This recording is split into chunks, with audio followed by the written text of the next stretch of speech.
Bloomberg, India is planning to set up one of the world's largest facial recognition systems, potentially a lucrative opportunity for surveillance companies and a nightmare for privacy advocates who fear it will lead to a Chinese-style Orwellian state.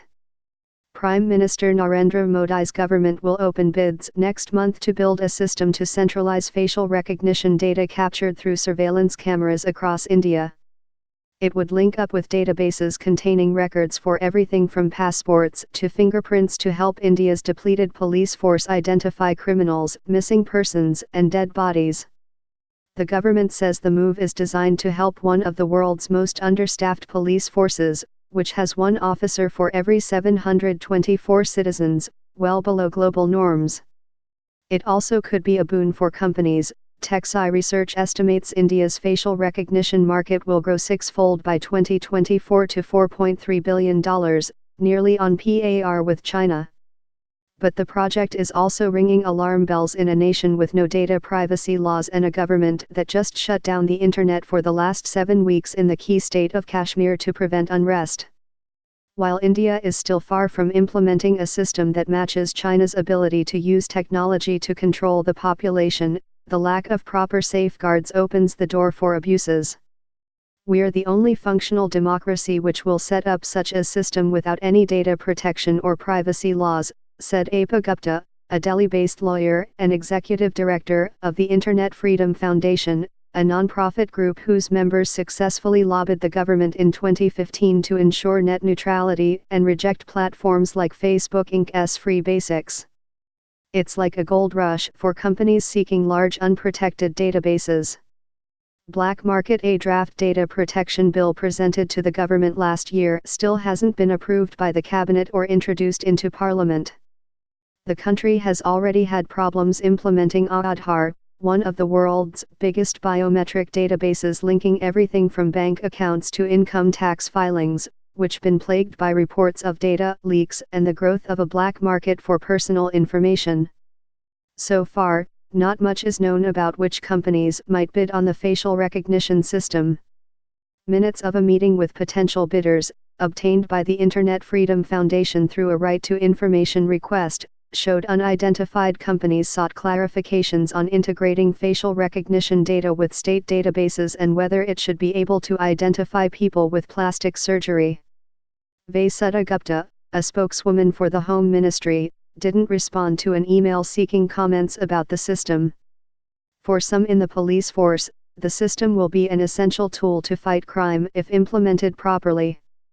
India has seen more than 100 terrorist attacks in the last 3 decades, including one on luxury hotels and a train station in Mumbai that killed 166 people in 2008. Powerful tool. Nilabite Kishore, who headed a unit fighting organized crime in the state of Punjab until last year, had success against gangsters after he set up a system linking data from police stations across the state. A system that can identify criminals is invaluable. Facial recognition is a powerful tool, said Kishore, who is now Deputy Inspector General of the Indo-Tibetan Border Police. But human intentions are also very important. You can make the best of technology, but if human intentions are wrong, it can be a tool for misuse. That's particularly a worry for vulnerable minority groups that have long faced discrimination in India. Lower castes and tribals account for about a quarter of the population but constitute 34% of India's prisoners, according to the National Dalit Movement for Justice. In January, the Delhi High Court said it was unacceptable that facial recognition had not helped trace any of the 5,000 children missing from the city in 3 years. Earlier this month, photos and phone numbers from a Madurai City Police facial recognition database in the southern state of Tamil Nadu were leaked online. Surveillance threat. The threat of foreign spying is also persistent. Last month, a federal government think tank criticized the local administration in Delhi for hiring the Indian arm of Chinese firm Hikvision to set up 150,000 CCTVs, saying the move could spur illegal hacking and data leaks to the Chinese government. Foreign surveillance companies operating in India include CP+, Daewoo, Panasonic Corp., Bosch Security Systems, Honeywell International Incorporated, and D-Link India Limited. Many Indian companies won't be able to bid on the facial recognition system because the current tender requires them to meet standards established by the U.S. National Institute of Science and Technology, according to Atul Rai, Chief Executive Officer of Stockwell Technologies, an Indian startup.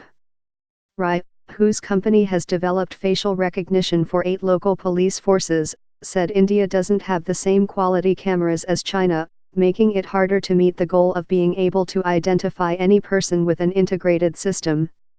He also said it would be more difficult to implement a national network in India because state governments are responsible for law and order under its constitution.